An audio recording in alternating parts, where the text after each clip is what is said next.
Hey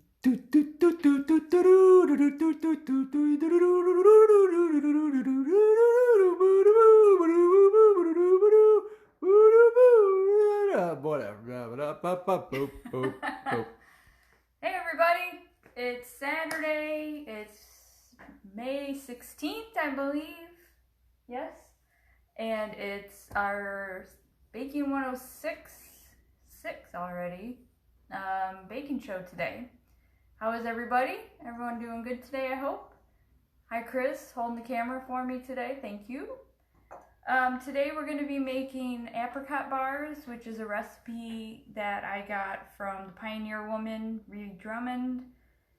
It's really good, it's real simple, all by hand.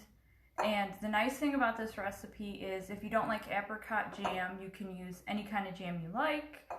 Strawberry, blueberry, raspberry, blackberry, peach. Peach would probably be really good. So any kind of flavor you like. So let's get started. Where's the mixer? No mixer today. We're using these. Oh, no. So make sure they're clean because you're going to use them all by hand. If you wanted to use gloves, you could, but I prefer just using my hands. You want to make sure you have a good bowl, good sized bowl ready to put all your ingredients in. One thing that's frustrating is if you start to mix something and you realize you have too small of a bowl. So that's never fun. So for today, we have 1.5 cups of regular flour, all-purpose. We have 1.5 cups of oats. I'm using Quick Cook oats. Say that again? Quick Cook oats. I can't say it fast, so don't ask me to. This is 1 cup of packed brown sugar. I already poured it out so you can see it started to break apart, but it was packed when I put it in this bowl. In here we have 1 3/4 of a stick of butter. So when you think like, well, what's a 3/4 of a stick? You kind of just eyeball it. So it's 1 3/4 of a stick. You can see that I've cut it into pieces. And now this is not softened. I did not take this out early this morning because anytime you're making kind of a shortbread dough or anything like that, you don't want your butter really soft because then your dough isn't going to stick together and it's not going to bake well. It actually will make the butter melt faster than it should, and so your dough won't stick together. So I took this butter out just around 10:30, so it's been out just about a half an hour. So it's going to have a little bit of softness to it, but I can still feel that it's going to be hard in some spots. And then we have 1/2 teaspoon of salt, and we have 1 teaspoon of baking powder. And then over here, this is our apricot jam. I'm using an organic apricot jam. This is an 11-ounce jar that I put into a bowl. So you're looking to use an amount of 10 to 12 ounces. If you go beyond that and do like 16 ounces, it may just be too runny. So you want to just stick to the 10 to 12 ounces. And what I've noticed in the grocery stores, most of the jars of preserves are around that amount anyway. So you shouldn't have trouble finding that amount. Okay, so basically what we're going to do is we're going to put our oats in the bowl, our brown sugar, our flour. See how easy this is? And then our salt. Salt always likes to stick in my little bowls here. And then our baking powder. All right. And so we can just give this a nice little mix for a second. Your wedding ring's not on. No. Did you notice that? Or No. did somebody else notice that? I did. Oh. I don't like to bake with my wedding ring on and then it gets all clogged up with stuff. That's no fun. So then we're going to add our butter. I mean, really, you could just pour it all in here, but I'm just kind of, putting them in. Because you'll see in a second, I really just start mixing it all together. So what's the point of me doing this? I don't know. It just seems better. Did you just get regular store-bought butter, or do you buy higher-end butter? No, I just buy the H-E-B unsalted butter. You can, especially for something like this, You don't need to do the extra money for the high-end butter. Now, if you're making croissant dough, or if you're making fresh like puff pastry, yes, I would get the really good butter, because that is what makes those desserts, makes those taste. The taste. Yeah, I mean, it's all about the butter when you're making something like that. So, and even a pie crust, if you're doing an all butter pie crust, sure, pay the extra money to get the really good butter, because that's what's giving it that really good flavor. Something like this, that you have a multiple amount of ingredients being added to it, I just say, because the butter alone is pretty expensive anyway. This is $4 for a pound. The expensive butter is like 6 or 7, so I say just use it when you need to.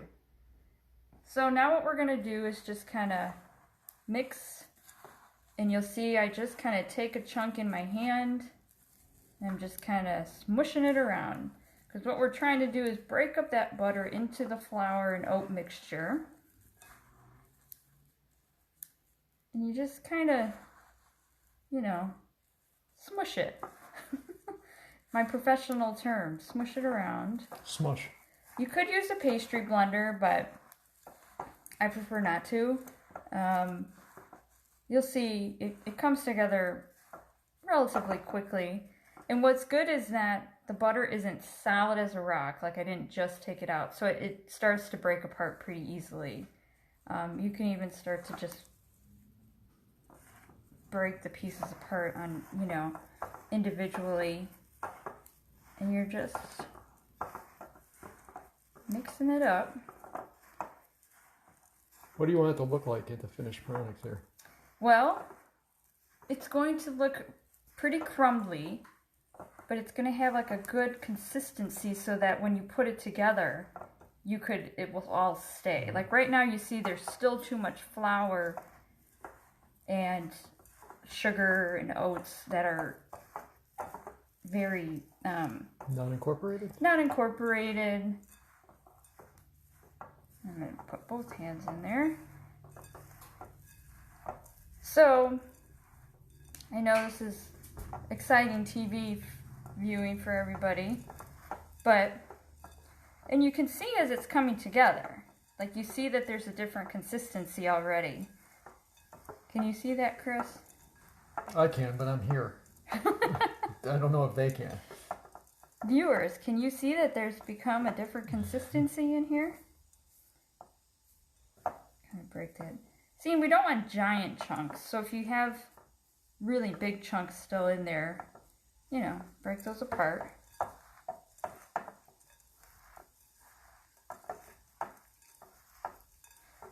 Ree Drummond is funny because she has all these blogs and tells stories about her recipes, and she talks about when she's doing this, how you don't want to just have had a manicure, because it really won't stay together. Or how about Lee press-on nails?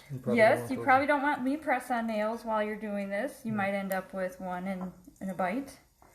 It wouldn't be very good. Brian said that, yes, he can see the consistency starting to change. Yeah, see now how I put it together like this, and so if I squeeze it, we can see it's going to stay together. And so that means that when I put it into the pan, it's going to stay together. Jen also verifies that she can see it too. Awesome. Thank you. I'll mention that our oven is on at 350. It's been preheating. You never want to just all of a sudden be baking and then decide, oh, I didn't put my oven on. I need to put it on right now as I'm about to put something in the oven. Don't put it in the oven. Wait till it's preheated, because your time is going to be completely changed from how you're baking. Do you want me to get that for you? I'm going to use my arms there to grab that, because I'm not going to rinse my hands yet, because I have to still pat it in here, so I might as well just... And we see we've lined our pan. This is a 9-inch pan. You can also use an 8-inch pan. Using a 9-inch pan, the recipe calls for an 8-inch pan. So we're going to adjust our time just a little bit, so because they're going to bake about 30 to 40 minutes. So we'll start to check at 25, just because it's going to be distributed a little bit further out than in an 8-inch pan.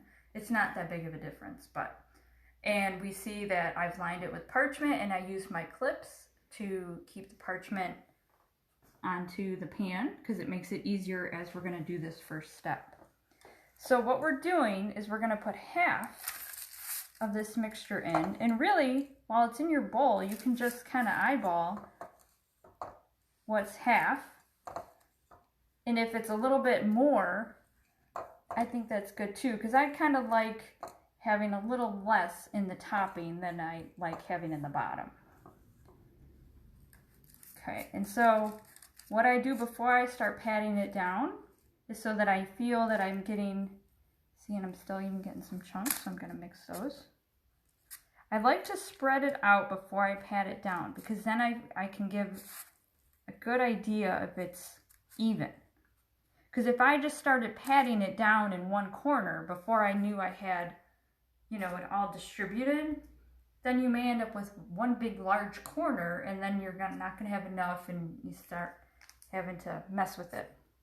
So I feel that this is pretty even, and we see that consistency. It's a very thick, crumbly mixture. We can see the oats, and so then I'm just taking my hands and patting it down.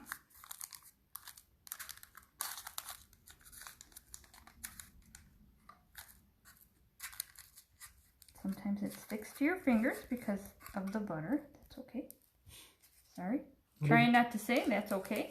What if you had dainty fingers like mine? Can you use something other than little tiny dainty fingers? Instead of your dainty fingers, you could also, if you didn't want to use your hands to do this part, you could use, you know, the bottom of a measuring cup with that flat bottom. Okay. So we see this is pretty smushed in, packed in, nice and smooth on top. We don't see any real flakes anywhere. Now I am going to have to rinse my hands for this next part. Chris, enlighten our viewers today. This is jam or jelly? This is preserves. Preserves. Yes. This is an apricot preserve. And again, I've also made this using raspberry preserves, and it turns out great. I really kind of think a peach would be good.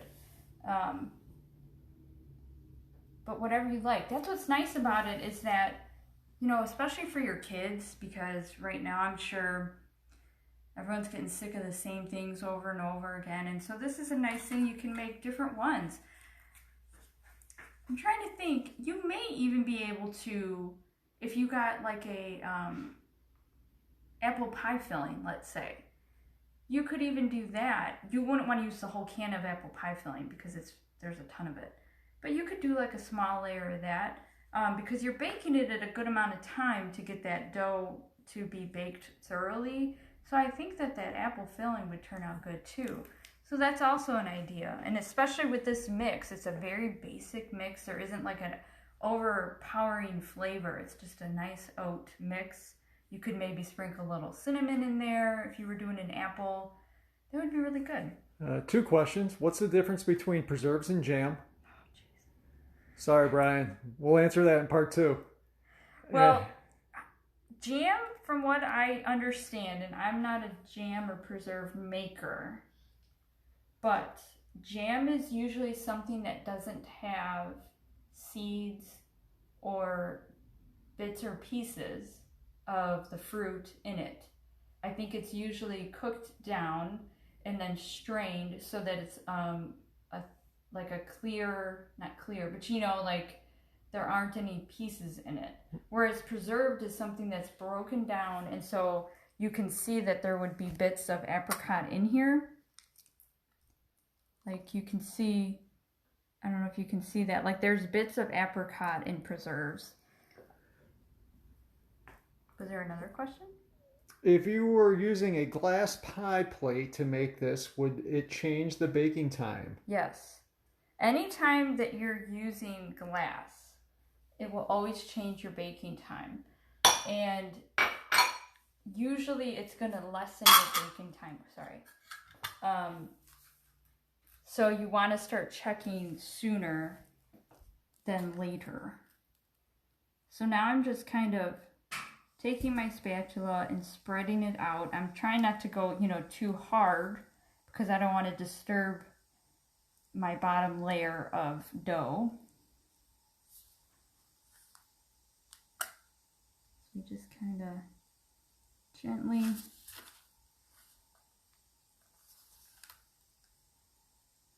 so we're just easing it around. Happy little preserves. Happy little preserves. Moving it around the pan. You become Bob Ross. I have. Soothing. This is very soothing. And I love apricot. Chris, do you like apricot? I think so. Oh, I love it. I absolutely love it. One thing that's also really good, apricot and chocolate. That's some good stuff. I love apricot kolaches. Yes. Not kolaches. Not kolaches. Kolaches. Kolaches. The European Polish cookie that is delicious. It's amazing.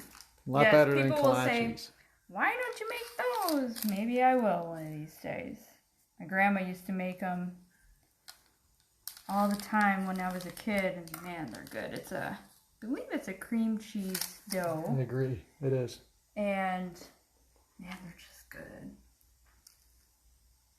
Okay, so you don't have to be perfect, but I want it to be, that looks pretty even. Wouldn't you say? Yeah. All right, and so then at this point, we're going to take the rest of our mixture. Still just making sure that we don't have big chunks of butter. And so then we just kind of take it in our hand and we're going to sprinkle it on top so that we try to get as even as possible. Jen agrees with the cookies, kolaches. That she's had them? Yes. Yes. They're the best every Christmas. Yeah. Sorry, I'm just reading something. Yeah, okay. Are you going to end up using all that? I am.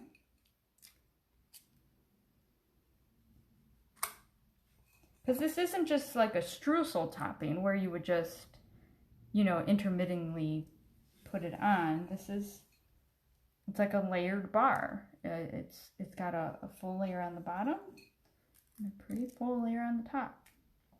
So at this point, I'm going to pat it, but I'm patting lightly. I'm not patting it down as hard as I did for the bottom. You're not mashing. Not mashing, just lightly patting it down.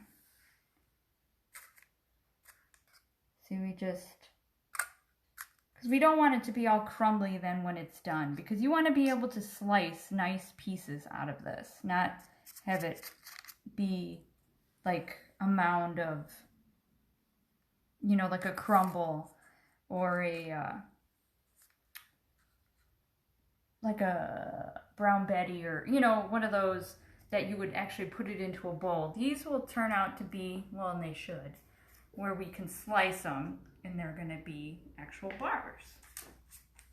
Hence the name Apricot Bars. All right. So, that's it. That took us all of 20 minutes, but if you're doing it on your own, it probably wouldn't even take that long. Now again, I don't like to bake with my clips. You can because they're metal. I don't like to. And I'm going to trim off my excess.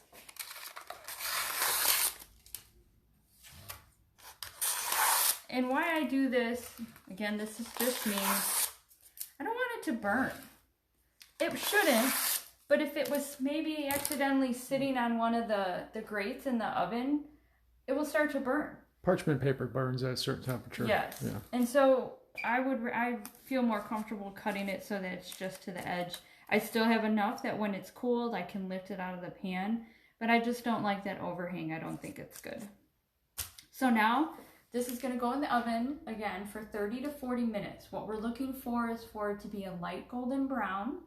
I'm going to start to check this again at 25 minutes, just because I have a little bit larger of a pan than what the recipe originally called for. And once they're done baking, I'm going to take them out and let them cool. And we're going to come back, probably I would say it will be about an hour, around 12:30, because that will give it enough baking time and then enough time to where it could cool. I can take them out and then I can show you the slicing. All right, everybody, thank you, and I'll see you in an hour. Bye.